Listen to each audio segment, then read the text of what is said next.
You may be seated. Welcome and good afternoon.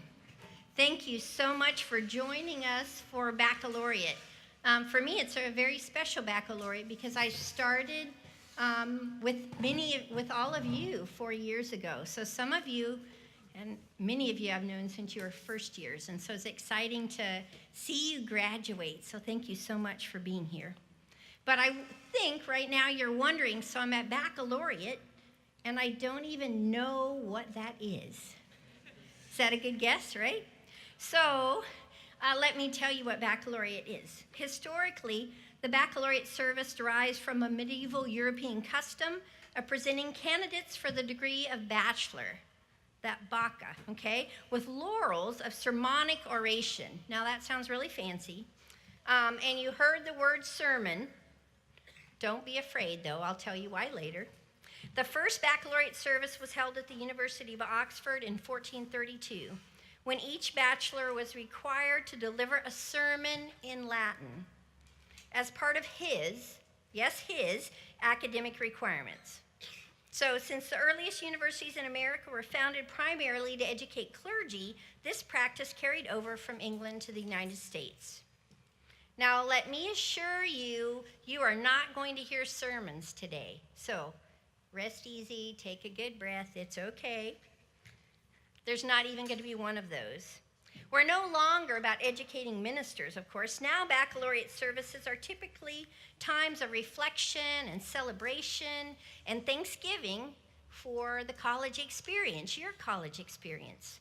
Today, members of the class of 2017 will reflect on the poem, What Will Happen, and how their time at Dickinson has helped them make distinctions around vocation, around relationships, academically, and even spiritually, and how that little compass needle in your head has given you focus and direction.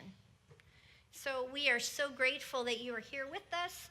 We are excited that you're graduating class of 2017.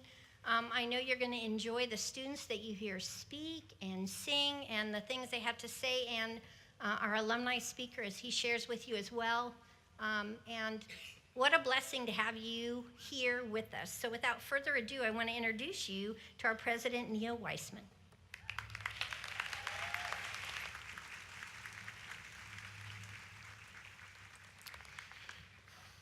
Welcome this afternoon to this most momentous day on Dickinson's historic Storybook campus. Today, by the way, is what we traditionally at Dickinson call a limestone day. That's a day in which the stone color of our buildings ascends into the skies, and we have a uniform gray, which is an extremely good omen for Dickinsonians. Actually, to be honest, I invented that this morning, but I think it makes a great tradition, so I'm hoping that you pick it up and continue and repeat it. At any rate, I'd like to extend a particular hello to the families and friends of our graduating seniors. Many of you have traveled great distances to be here, and we're most pleased to have you with us. And of course, welcome to the class of 2017. I know this weekend, which formally starts with this baccalaureate, is very special for you. It's the culmination of 4 years of sometimes hard, typically excellent, and often inspirational work by you. Congratulations on all that you have accomplished and on the diploma that you will receive, I guarantee, outside tomorrow on another limestone day in equally pleasant weather. Just as this weekend is special for you, it is special for me as well. I've been around the graduation track here 41 times, 18 of them as college provost. Each has been most enjoyable, including one, I will note for parents, in which my own daughter graduated from Dickinson. The single exception came long ago, a pre-Klein Center commencement held, if you can imagine, jammed inside the Hub cafeteria. Oh, the horror. That's true, by the way. Well, I have enjoyed all but that one commencement. It's mostly been as an observer. The provost's role at graduation, as you'll see tomorrow, is quite modest. He or she stands with the vice president of student life at the top of the Old West stairs in robed splendor, watching the graduate seniors go by. That's pretty much it. At Baccalaureate, it's the same. The provost's role is limited to listening approvingly to the proceedings and applauding at the appropriate moments. Interim Provost Winston has been so instructed. This year for me is starkly different, as I've been truly privileged to serve as interim president for the class of 2017, and of course for the rest of the college too. At commencement, I will have the pleasure of congratulating each of you individually as you descend the Old West steps to receive your degree. Here at Baccalaureate, I have the opportunity to share parting words with you. Some time ago, a parent described to me an admissions event at another college in which the president made a promise to prospective students. Should you enroll here, he told them, the next 4 years will be the best of your life. Sounds impressive. But if you think about it, it's actually pretty depressing. Barely in your 20s, you get 4 good years, and it's downhill from there. With that in mind, I actually do not hope that your 4 years at Dickinson represented the best for you. Though I should say parenthetically, if you come to feel that way later on as alumni and it encourages your philanthropy to the college, that would be okay too. But right now, I really don't hope that these have been the best 4 years of your life. Instead, I hope and have confidence that your 4 years aren't your best themselves, but have given you the best preparation for the rest of your lives. I mean that in 2 ways. First, there is education for engaged citizenship. At the college's founding in 1783, John Dickinson had the job of drafting a motto for the new institution. The other member of the 2-person committee designing our college seal, and I'm pretty confident you can all guess who it was, Benjamin Rush, of course. Rush declined the honor probably because he disliked Latin. In any case, Dickinson's choice for a motto was Pietate et Doctrina Tuta Libertas, or as we translate it, character and learning safeguard liberty. That phrase rings as true today as it did in 1783. Then, and this was the profound insight of Dickinson College's founders, then the newly created American democracy required as leaders men who had acquired wisdom and the commitment to learning through study in the liberal arts and sciences. Today, as American democracy and indeed the global order remain very much works in progress, and that may be a euphemism, the same is true. The contributions of men and now women, educated as you have been, are sorely in need. And I have confidence in your ability to rise to that challenge. Second to that, I am also confident that your 4 years here have given you the best preparation for your private as well as public lives. When serving as Dickinson's provost, my interactions are almost entirely with faculty. The interim presidency has afforded me much greater contact with other constituencies, including alumni, Dickinson alumni. I think back particularly on a dinner conversation in Florida with a graduate from the 1970s. After graduation, she told us, she launched a career as the lead singer in a rock band, and she told about partying in New York City with the likes of Mick Jagger and Andy Warhol. Once it became evident that her band was not going to succeed, she made the radical switch to a career in marketing for a telecommunications firm. She rose in the company's hierarchy as a salesperson faster than those, mainly men, with marketing degrees who had been hired at the same time. And she earned enough money to retire early. What does she do now? She is the lead singer in a rock band, and she occasionally performs the national anthem at Boston Red Sox spring training games. I am a New York Yankee fan, but I will not introduce sectarian warfare into the baccalaureate. When we asked her what made all of this possible, she replied, and I quote, "My Dickinson education, I learned how to be interesting," end quote. 6 great words. I learned how to be interesting. Just as service as interim president has given me more contact with alums, I've also had far greater interaction with you graduating seniors.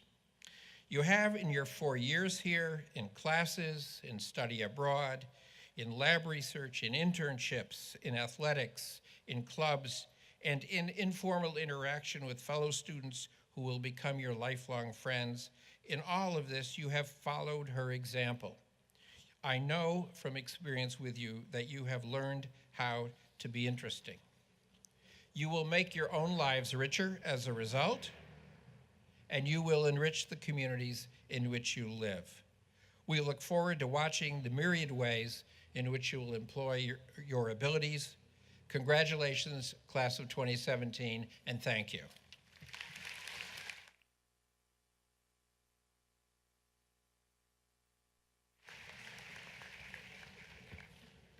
For bringing us to this moment of crossing and convergence, this time of ending and beginning, this place of opening and closing. Grant us, we pray, your comfort in transitions. May our grief over loss of friends, colleagues, and relationships, may our fear of change and of a barely visible future, may our grief and fear be overshadowed by potential for new relationships, new challenges, new love, and new joy. At this crossroads, grant us confidence and grace. Grant us, we pray, your wisdom and your courage. In the choices we are making and in the decisions we are choosing, grant us peace, your promised shalom, the personal peace which passes all understanding and overwhelms our hearts, and your just peace, the promise of a righteous humanity and a just society. May your rule be strong throughout this earth. Loving God, creator of all that is and was and will be, on the cusp of this moment, grant us your peace. Amen.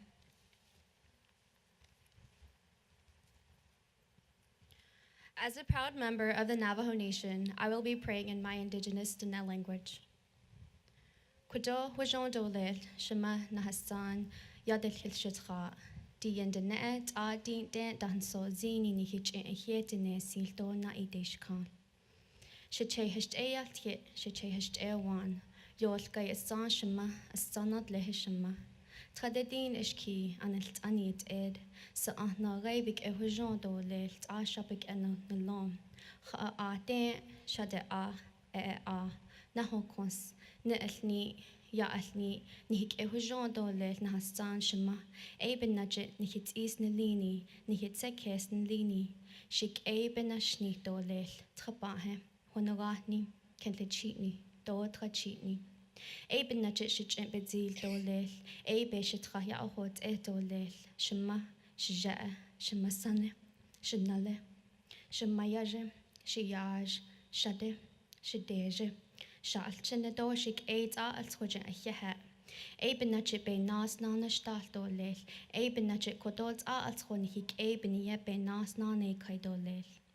Nich mato nich jaeba ahe tanitsen sa ya at ehegi nich jeye belhojan nich ne do nich trahjat eko ayosen di benachet nich ultra do nich nanish ayo betanitle ta als be inani ya at eko dishne ne hojan go yi katolel ne ayo ne be na khalyan go do na khane che go yi katolel khala nich ne awe do ne yajetanitle Deep in Natchet Dodge, Ehedini da Dolel, Wajona Hastli, Wajona Hastli, Wajona Hastli, Wajona Hastli. This prayer was about acknowledging and recognizing our family and ancestors who helped us reach this remarkable moment in our life. My prayer was about love and strength and to be able to go forth in peace so we may be still within ourselves to know that the trail before us will be beautiful.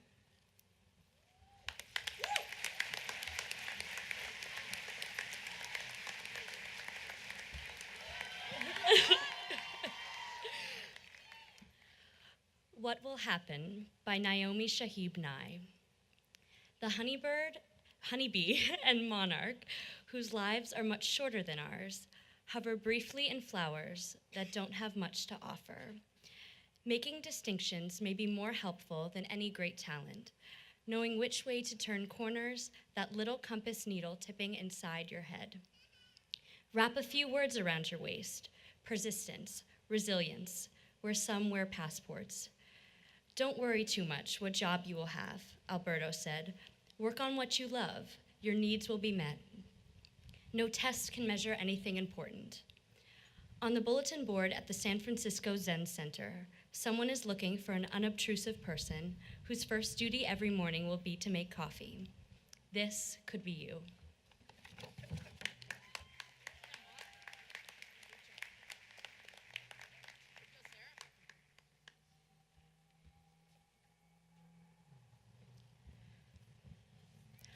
Memory. The end of my sophomore year.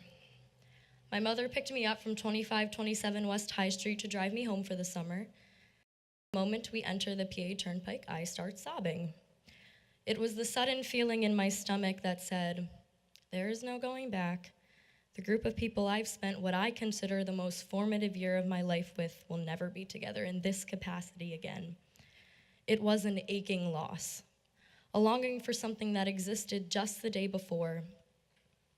They say you can never prepare for loss, and this is true. We all come into our sophomore years with the choice to be different from our freshman selves. We try to revise the previous year's mistakes, work harder, be happier. We enter into comfort rather than discomfort, and it's an easy time to grow. Memory. April of this year. I was walking through campus, out of the hub, into the residential quad to my home on North College Street. Normally I am rushing through, but this time I was stopped by how beautiful everything was, how comfortable, how nostalgic and filled with the experiences of my last 4 years. That sinking feeling in my stomach again. This is going away. As I said, you can't prepare for loss, but I believe you can prepare for the navigation of its effects. It will take persistence, it will take resilience, and it will take sheer force of will. I find it hard to believe that in 4 years, even one of you has not felt the weight of the world in their heart and has still had to find the strength to continue through the many demands that we ask ourselves as students of Dickinson College. We know not of the stories of every last person we are sitting amongst, yet we have a collective story.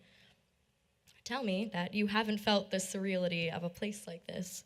Tell me you haven't dropped the ball on a reading assignment and learned more about yourself and the world around you from an evening with your friends. Tell me the moment right before you go to sleep on a Friday night where you smile at the events of the evening is not one of the best feelings in the world. Tell me you didn't commit to too many clubs. Tell me that the thought of graduating hasn't stopped you dead in your tracks. Memory.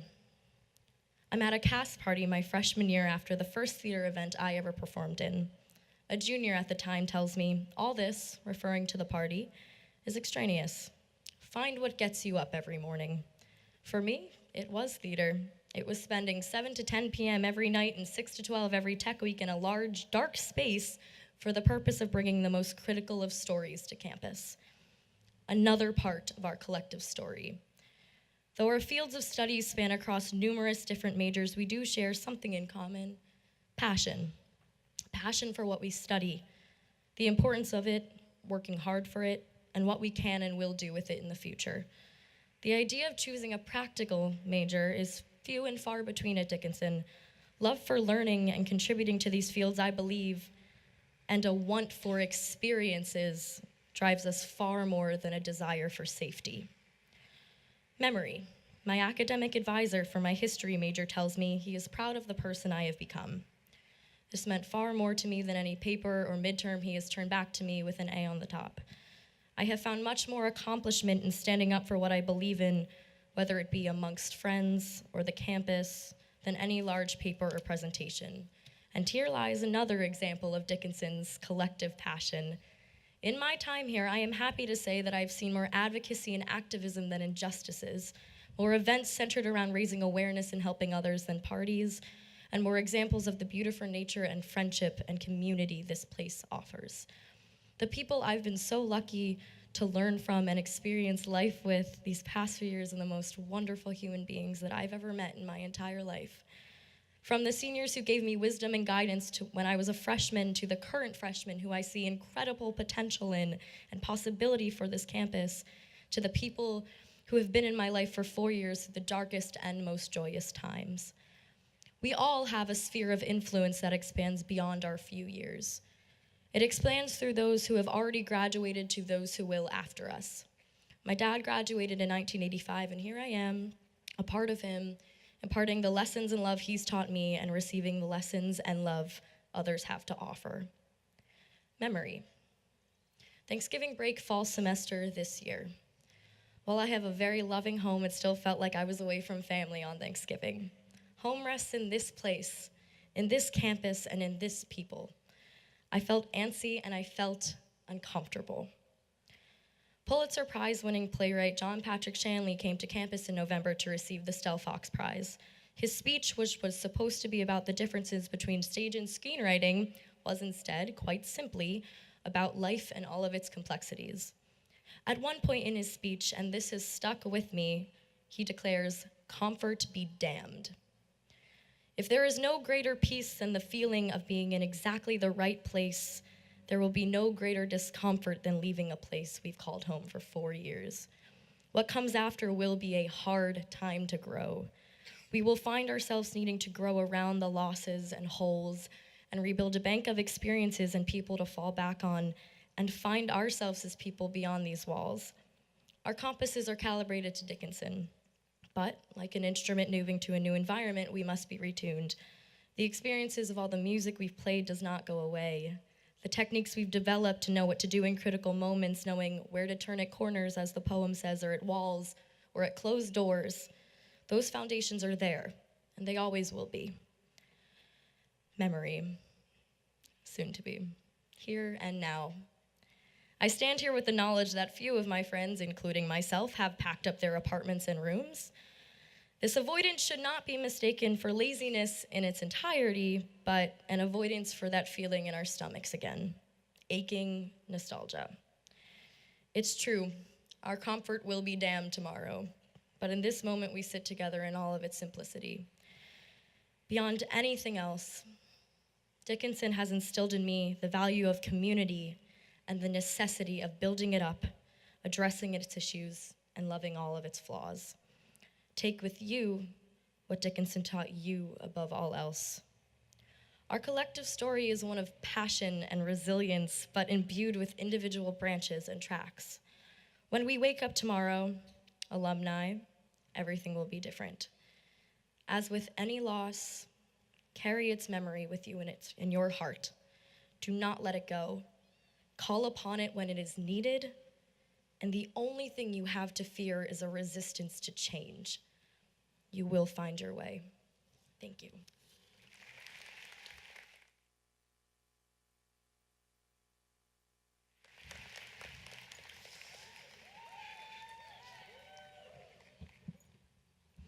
Before I begin, that was unkind. Before I begin, I would like to start off by apologizing to my parents. I didn't exactly tell them I would be speaking here today, so surprise! Wrap a few words around your waist. Persistence, resilience, we're somewhere passports. The first time I read through Naomi Shihab Nye's poem, What Will Happen, 2 words stuck out to me that I repeated over and over again. Persistence, resilience. Today, those words echo in my mind as I think of them in the sense of encountering what lies ahead. Persistent, in the unrelenting way an athlete won't stop competing until the final whistle. Resilient, like a boat that will not allow even the strongest of waves to sink it. As we sit here and ask ourselves, what will happen? I can only think to persist and remain resilient in the face of what is to become of our futures. What will happen? What will happen if I fail? What will happen if I succeed? Or worse, what will happen if I don't try? Maybe you have a plan, maybe you don't. Maybe you're going to travel the world and make a difference by joining the Peace Corps. Maybe you packed your parents' car with all of your belongings and plan to move back into your old room because you miss mom's cooking and laundry machines that actually dry your clothes fully. Maybe you're starting your dream teaching job in the fall because a professor here inspired you to motivate and shape young minds. Maybe you're going to bike across the country, helping to build affordable housing sustainably. Or maybe you're looking to work for a few years before diving into your own guacamole startup. Whichever your plan or lack thereof, we are all curious about what will happen in our futures. But no matter what the outcome, I urge you to persist and continue resiliently. My parents are the perfect example of not letting their fears of what will happen stunt their growth, nor their expectations. They remained persistent and resilient in the face of significant trials and tribulations. 28 years ago, my mother and father made the brave decision to pack their bags and leave Bogota, Colombia, in search of better opportunities for their own careers and the lives of their children to come in the United States. While I've been able to see my parents through their many successes, they've also encountered their fair share of struggles. Due to familial obligations, as well as having to finish school, my father was forced to stay apart from my mother for 2 years before he could join her in the United States and begin their new life together. My parents never let their fears of what would happen halt their American dream.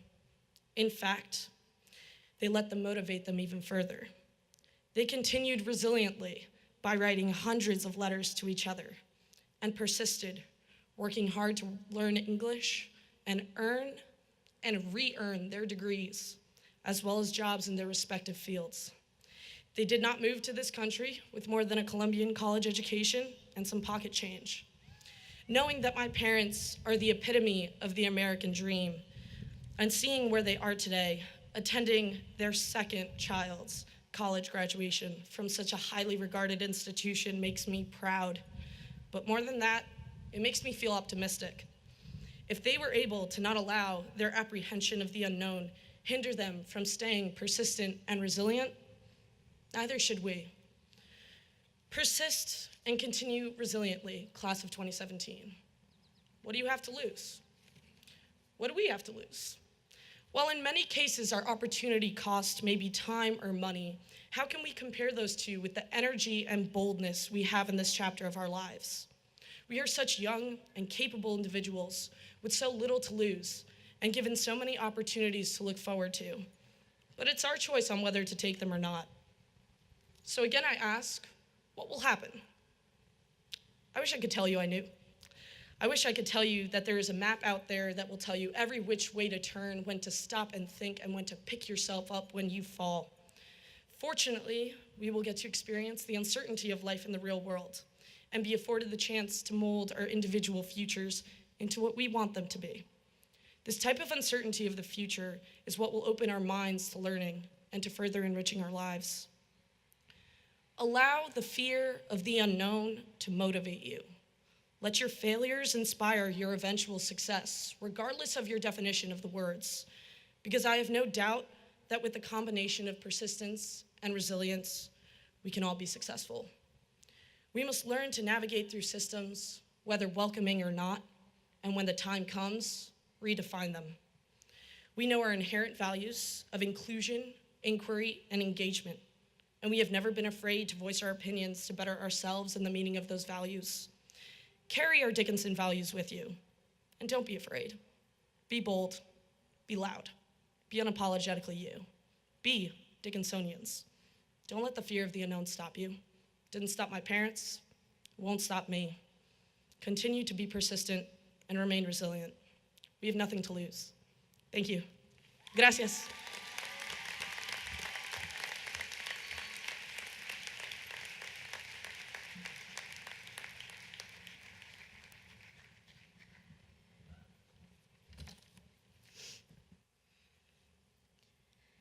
When I was in middle school, my favorite books were A Series of Unfortunate Events by Lemony Snicket.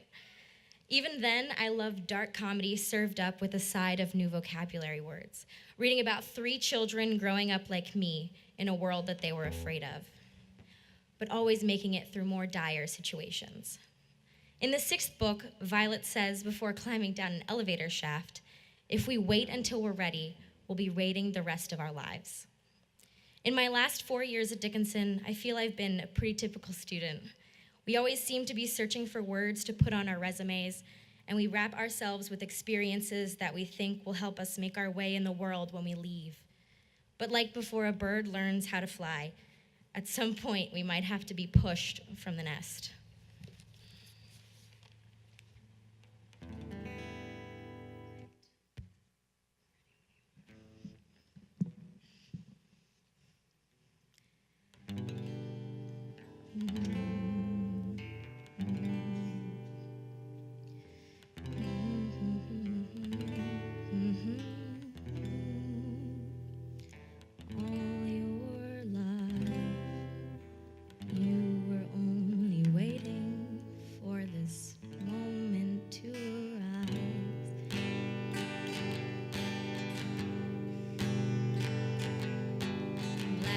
Singing in the dead of night. Take these broken wings and learn to fly. All your life, you were only waiting for this moment to arise.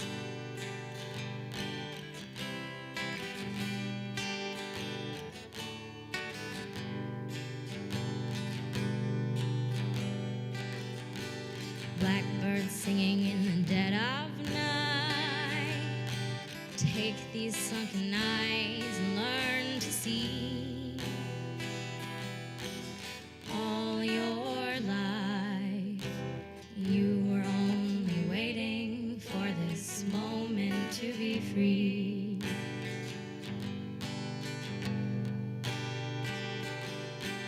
Blackbird fly. Blackbird fly into the light of the dark black night.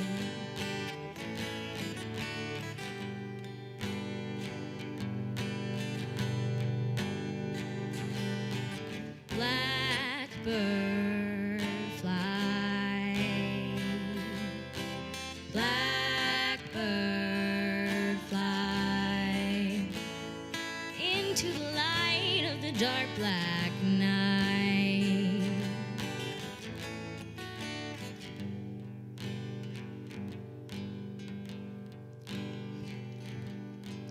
Blackbirds singing in the dead of night.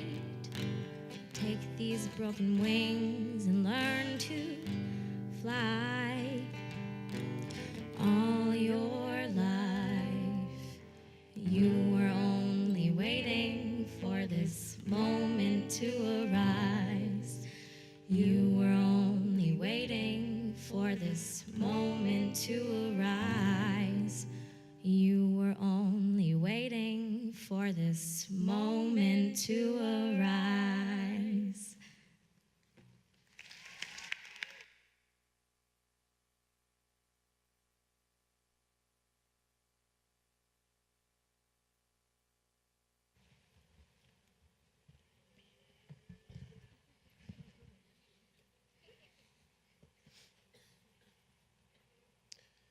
Good afternoon. My name is Eric Rivera, and I am a graduating senior from Harlem, New York, in a psychology and philosophy double major. Before I get started, I must acknowledge and thank those who have supported me and empowered me to get to where I am today. So first and foremost, my 2 beautiful queens, my mother and my sister, my friends who became family. You all know who you are, and I cannot forget my fellow Black Dickinson scholars who together strive in the struggle to be successful within this space. I thank you, and I love you. About 4 years ago, we all heard our names called to walk across a stage that signified a transition into a new phase of our lives. Feelings of excitement, feelings of anxiety, feelings of growth and maturity, feelings of fear, all because of the thought-provoking question, what will happen?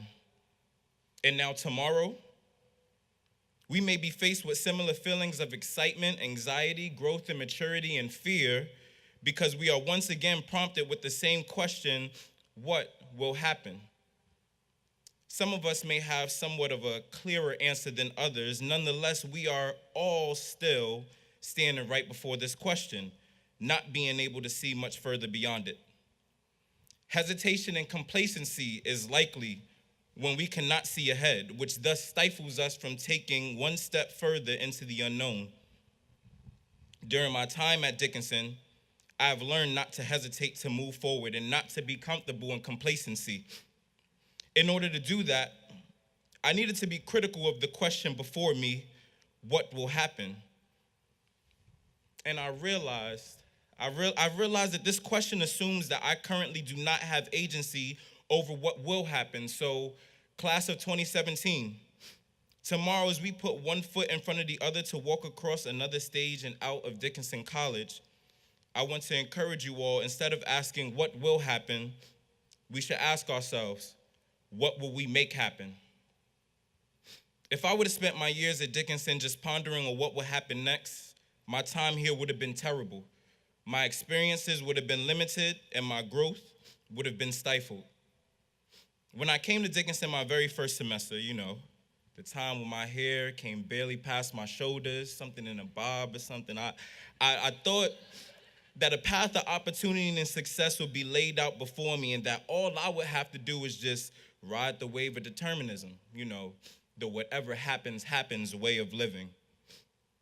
Well, I was sure enough determined to have a subpar semester since I passively waited for the answers to the overarching question, what will happen, to just fall in my lap.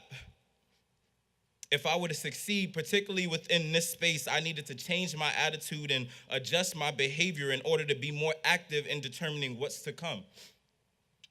I first came to this realization my second semester after becoming a member of the most noble fraternity in the whole wide world, Kappa Alpha Psi fraternity.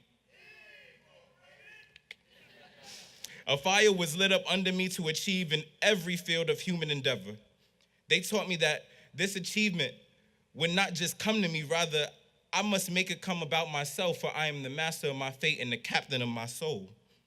So moving forward, I no longer ask myself what will happen, and instead ask, what will I make happen? During my sophomore and junior year, student activism was heightened on the campus of Mizzou and other colleges and universities. Students were speaking out on issues pertaining into diverse identities that exist within predominantly white institutions. These students didn't just wait for change to come about in order for them to be acknowledged or feel supported, and I couldn't either. So a couple of Dickinson students and I asked ourselves, what will we make happen? And the answer to that came through an iconic demonstration during CAF's Giving, and a call to action with over 700 attendees and a list of demands that caters to the needs of those who are marginalized, underrepresented, and silenced on this campus. And as a result, the college is now working on ways to increase those resources for all narratives, while the student liberation movement continues to be active in making things happen. Students making things happen. In the poem, What Will Happen, the poet states, making distinctions may be more helpful than any great talent. Knowing which way to turn at corners, that little compass needle tipping inside your head. We are faced with forks in the road every day of our lives. And when it comes to making things happen, we should use that compass before moving forward.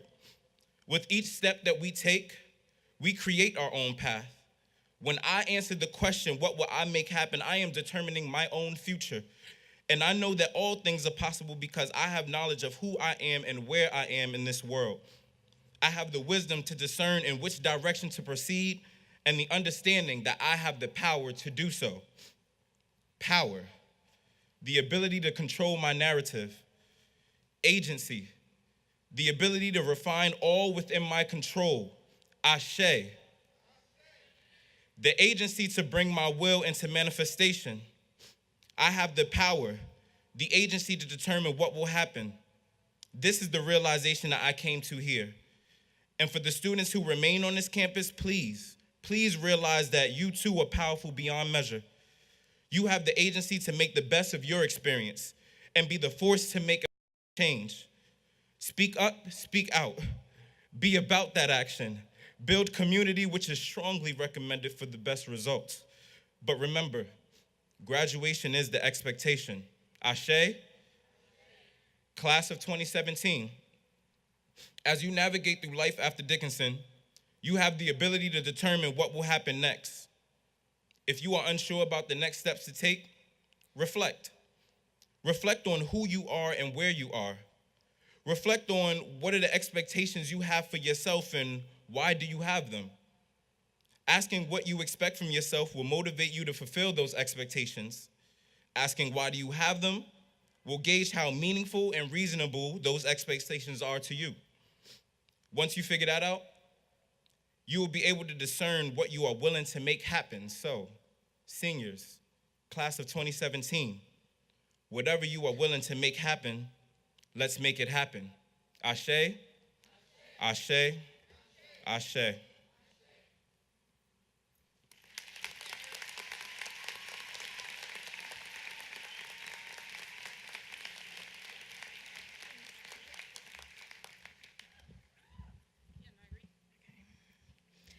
Hi, my name is Nairi Addison. I have always been afraid of public speaking, so I figured this would be a good time to face that. I have always had a problem speaking up and speaking out, but I thought it was about time to be heard. The most important part about facing your fears is realizing why you had the fear to begin with. I'm going to attempt to do that today with you all. I fear public speaking. I fear that as a Black woman in a predominantly white space, that raising my voice will deem me as another angry Black woman. I fear that if I speak up, another person will say, "Oh wow, you're so articulate, you don't sound like you're from the Bronx." I fear that people will ask why they picked me to give this speech. I did not know I silenced myself until I came to Dickinson. I found my voice and I found myself. I, like most seniors here about to graduate, am asking now that I found myself, where am I going and what will happen when I get there? These questions are explored within a poem called What Will Happen by Naomi Shihab Nye. It speaks on all the questions that all of our seniors are asking ourselves. Am I good enough? Where am I going? Or better yet, where do I want to go? And really fighting the notions of where I want to go and where I should go. I will quote a few lines from the poem that I believe speaks to me and hopefully a lot of you here. Don't worry too much what job you will have, Alberto said. Work on what you love, your needs will be met. No test can measure anything important. On a bulletin board at the San Francisco Zen Center, someone is looking for an unobtrusive person whose first duty every morning will be to make coffee. This could be you. This could be you. Now I have a problem with that last line. So many people are telling me what I should be doing, but it's really up to me. It's up to all of us. Dickinson has shown me that I am capable of navigating where I want to go. As graduation approaches, I am realizing that planning my next year will not be as easy as requesting my courses online while trying to avoid Monday and Friday classes. And that's scary, but I will tell you what helps me face my fears and bloom beyond the soil of my insecurities. Seniors, this is for you. There is meaning behind our words, confidence behind our actions, and promise behind our future. What will happen to me? I don't know, and that's okay, because I'm excited to find out. And now I stand here before you all, facing one of my biggest fears, and I find myself reflecting on the experiences that brought me to this podium today. 4 years ago, I would have never thought I would be standing here. The defining moment of my Dickinson career would have to be my race and education mosaic. Mosaic is a short-term study abroad program. That program made me realize my passion for education. I traveled to South Africa with the amazing Professor Bear and Professor Ball. I worked with awesome Dickinson students that I would probably not have met if it weren't for that trip. My South African host mom still comments on my Facebook posts. It was really a life-changing experience that I could only have gotten at college, Dickinson College. I've mentioned facing my fears several times throughout this speech. That is because I'm standing face to face with an uncomfortable situation, and that is when you learn the most about yourself. Right now, as I'm dangling my feet over the edge of my comfort zone, I realize that I'm ready to push off feet first. I wouldn't be able to do that without looking behind me and seeing my family and friends. I just want you all to know that it is okay to not know what you're doing after graduation.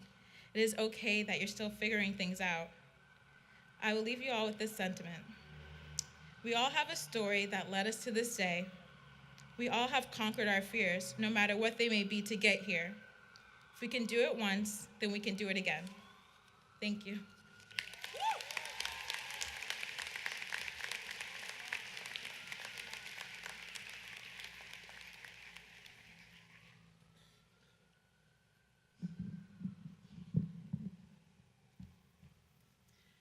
Today I will be singing A Horse with Wings. This piece expresses a lot of the emotions I feel as we're getting ready to leave Dickinson. And in my favorite line of the piece, the speaker says, "I hope the future brings a horse with wings." As we spread our wings and get ready to fly into the real world, I hope the future brings the impossible, a horse with wings, and more opportunities than we could ever dream of.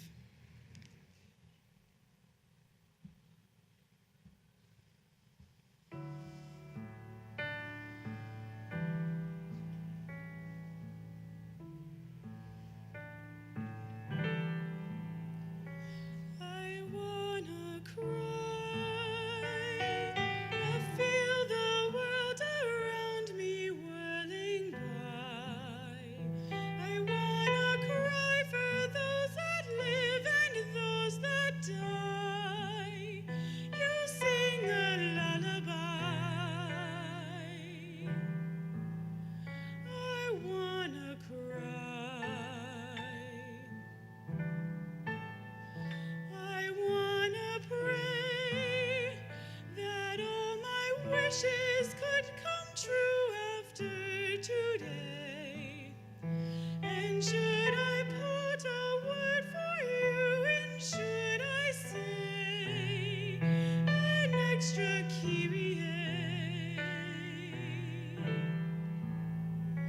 I wanna pray. I wanna lie.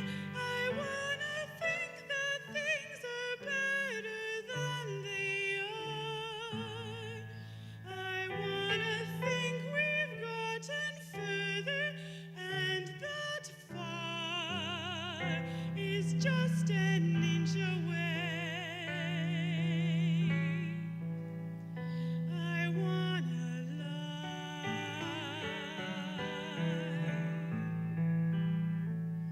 A horse with wings. I wanna think of things like that and other things. I want two brothers, one who laughs and one who sings.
Frank James manages media relations for WilmerHale, a global law firm that handles some of the most complex, high-stakes legal challenges for clients ranging from the largest, best-known corporations to indigent persons accused of felonies and facing long prison terms. Mr. James began his public relations work after an award-winning 3-decade career as a newspaper and digital journalist at NPR, the Chicago Tribune, and the Wall Street Journal. Before joining WilmerHale in April of 2016, Mr. James was the communications director for the Council of Large Public Housing Authorities, an organization that advocates for affordable housing on behalf of the nation's most vulnerable families. Mr. James received his Bachelor of Arts degree in English from Dickinson College in 1979, and he served on the Board of Trustees here from 2005 to May of this year. Mr. James is married to Vicki Walton James, the national editor at NPR, and he has 2 children, Rachel, who just completed her first year at Case Western Reserve University in the spring of this year, and Jordan, who will be a first-year student at Wesleyan University this fall. Please welcome Frank James.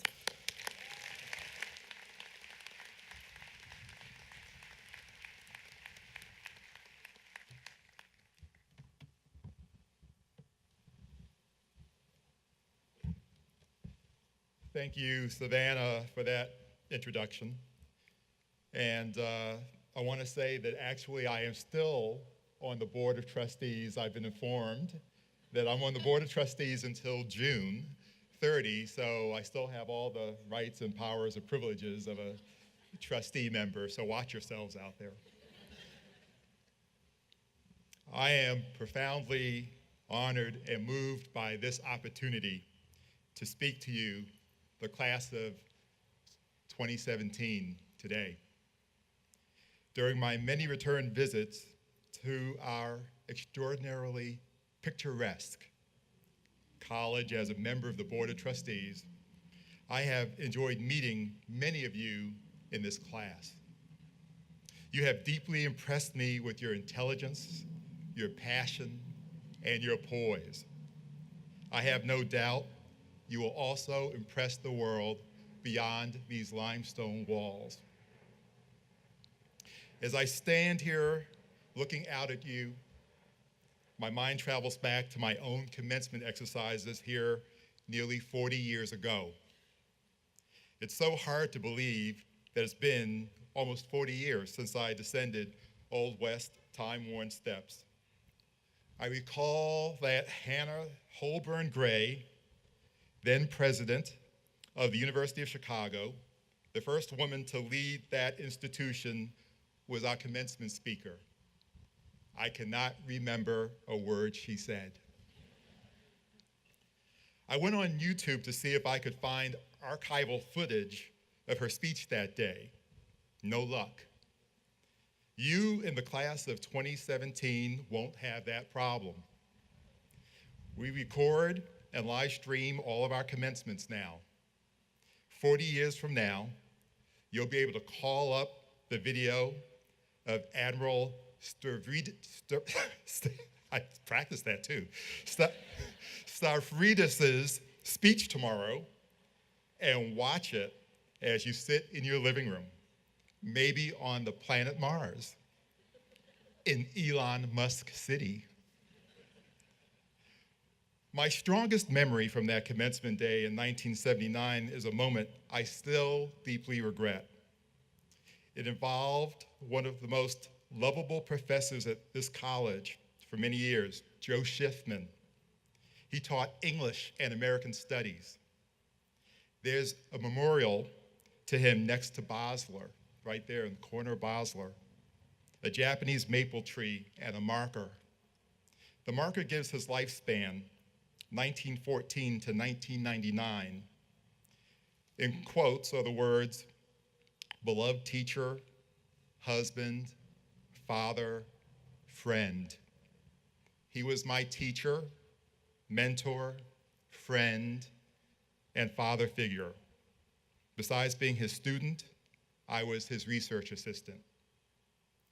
Now, Professor Schiffman was quite a character. When he taught Herman Melville's Moby Dick, he would enter the classroom wearing an old-fashioned fisherman's rain slicker and carrying a harpoon. I don't think a professor could get away with carrying a harpoon around campus these days. Maybe that's progress. I'm not sure. As if that weren't enough to make him a campus legend, on the first day in his class, you could count on him to walk around the room, peer intently into the faces of first-timers to his classroom, and announce to each what his or her name was. With his full head of white hair, he would lean over toward a student and say, "You must be Rebecca. Can I call you Becky?" He would do that to every new student in his class. You see, he had memorized their faces and names from photos he had his research assistants like me cut out from the yearly booklet that contained pictures of all first years. He cared for his students enough to do that. He wanted to make everyone feel that they belonged. Anyway, after the end of the 1979 commencement exercises, a beaming Professor Schiffman, his wife Bess at his side, approached me, my mom Enid, and my dad Vincent. The Schiffmans invited us to join them at a local restaurant for lunch. It would be their treat, they said. My parents were willing, but I wasn't.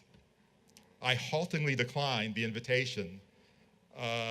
Thanks, but we already have a lunch reservation, I said, which was true, but that wasn't the real reason. The actual reason I was afraid was that I was in fear that my salt of the earth Jamaican immigrant, non-college educated parents might embarrass me in front of the Schiffmans. They might have misconjugated a verb or something. I couldn't take that chance. I can still remember the look of disappointment on the Schiffmans and my parents' faces.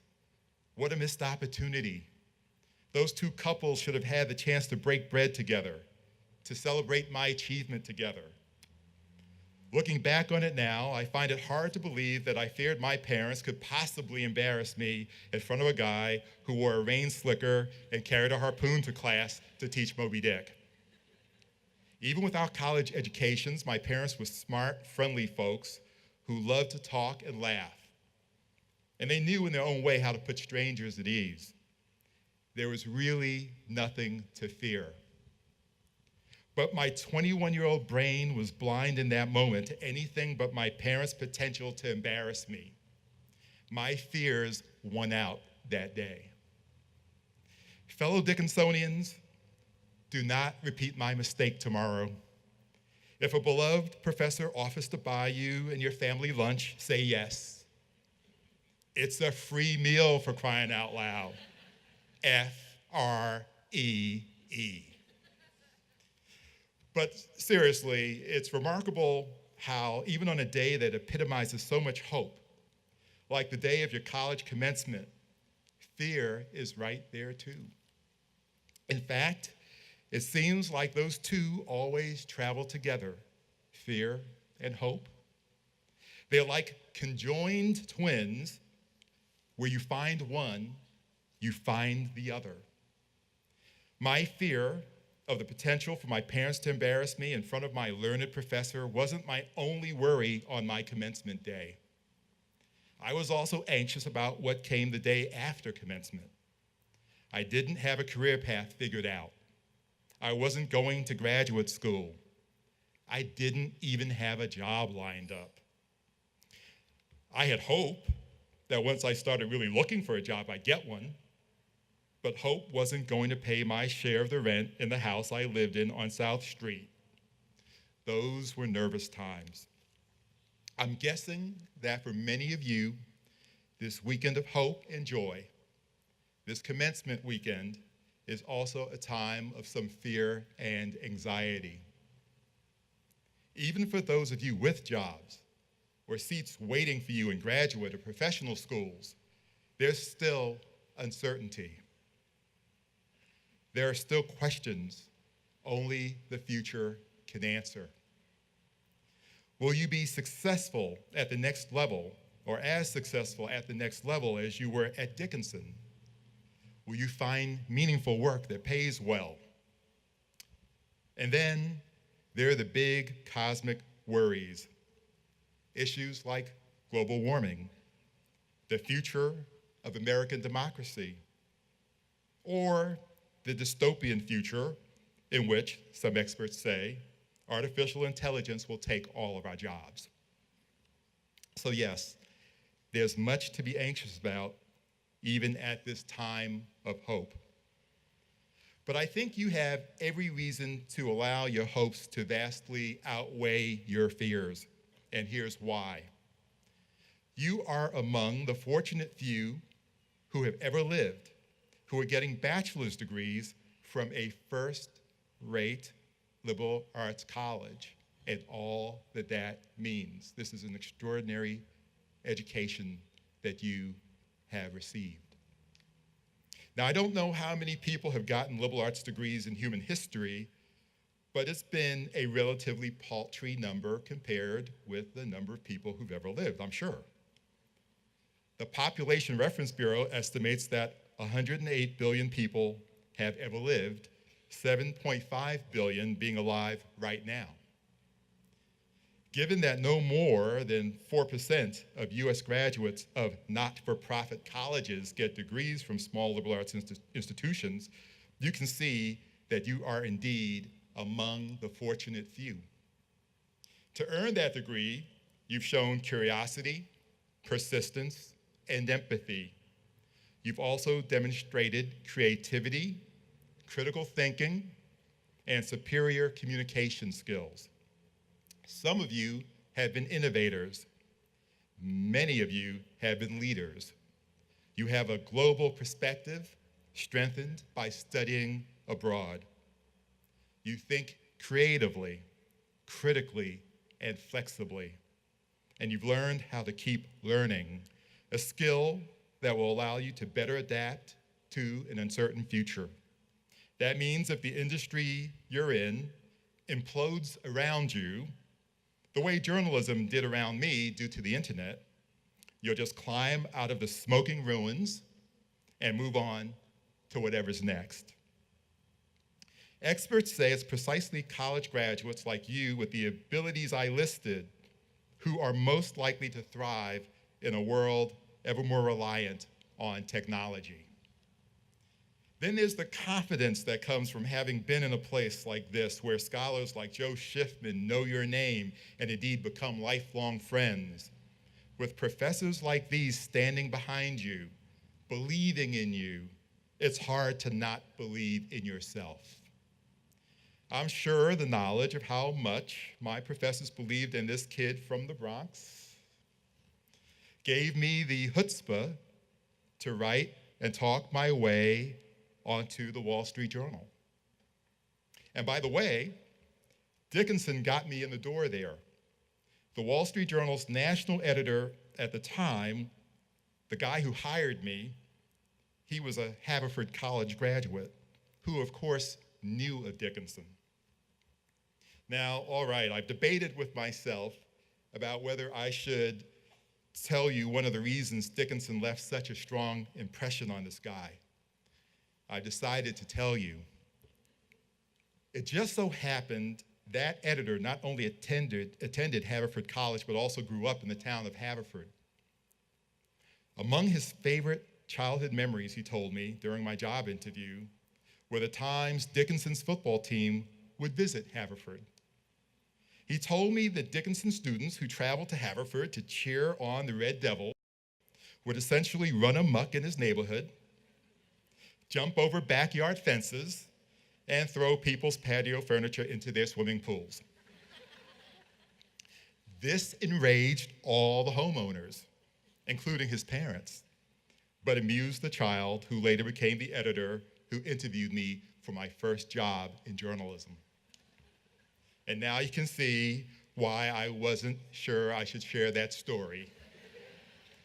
Not so noble Dickinsonia. Anyway, that began a 33-year career in journalism, where I witnessed amazing history and got to tell many great stories for a living. To think that the skinny young man with a big afro, and yes, I had a big afro, as difficult as that may be to believe today, that the skinny young man who sat there 38 years ago with no job lined up would become a successful journalist at 3 of the nation's top news organizations still amazes me. To think that the skinny young man who sat there would one day cover South Africa's first truly democratic presidential elections in 1994 and even get to meet Nelson Mandela and shake his hand still amazes me. To think that the skinny young man who sat there would become a pioneering newspaper blogger and that I'd live blog the scene at the 2008 Democratic National Convention in Denver when Senator Barack Obama officially became the first African-American presidential nominee of one of the 2 major political parties, that still amazes me. To think that the skinny young man who sat there would go on to become a writer at NPR and friends with Nina Totenberg, the network's famed Supreme Court reporter, still amazes me. And that after my journalism career, after it ended, Nina would mention me to a legendary lawyer friend of hers, Jamie Gorelick, at WilmerHale, one of the nation's top law firms, and that I would get the chance to do public relations for that firm still amazes me. And by the way, you might recognize that name, WilmerHale. We were in the news this week. The Justice Department named one of our partners, former FBI Director Robert Mueller, special counsel to investigate the alleged Russian influence on the 2016 presidential election. It's been a very busy week for me.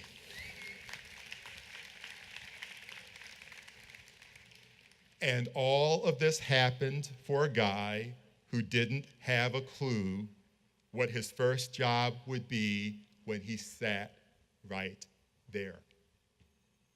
But it worked out for me, and it will work out for you. Dickinson class of 2017, enjoy tomorrow, savor it. You've earned every twinge of pride you will feel. And remember, try not to do anything tomorrow that you'll regret for the next 40 years. I still can't believe I turned down that free lunch. Thank you.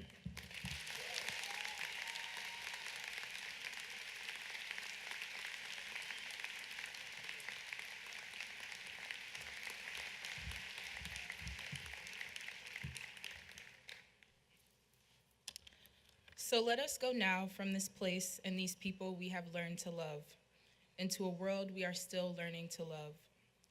Let us go now in peace to seek a wisdom deeper even than all of the knowledge we have gained and prized here, to enact of love of life, wider even than all the affection we have known and shared here, to build a community of all Earth's people, truer even than the community we have struggled for and cherished here.